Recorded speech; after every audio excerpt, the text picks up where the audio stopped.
এই কাজ ধরেন প্রায় 7-8 বছর থেকে করি। আমি রডের এই শুধু পিলার উঠে ছাদ দিই, শুধু ছাদ দিয়ে আমার কাজ শেষ। এসব মানে এই ছাদ তৈরি করতে যেগুলো লাগে আর কি, সবই আমি করি।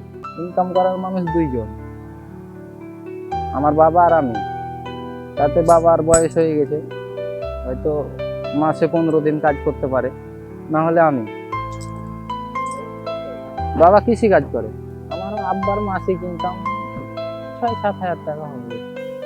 হ্যাঁ, দুজনের ইনকাম দিয়ে চলে যা পারি। থেকে ভালোভাবে চলা যাবে বলা যাবে না। বর্তমান যুগে যেভাবে এখন যুগ হিসাবে এটা ভালোভাবে চালানো খুব কষ্টকর। এখন বর্তমান বাজারে যে পরিস্থিতি, এই ইনকামে আমাদের সংসার চালানোই অনেক সমস্যা হয়ে যাচ্ছে।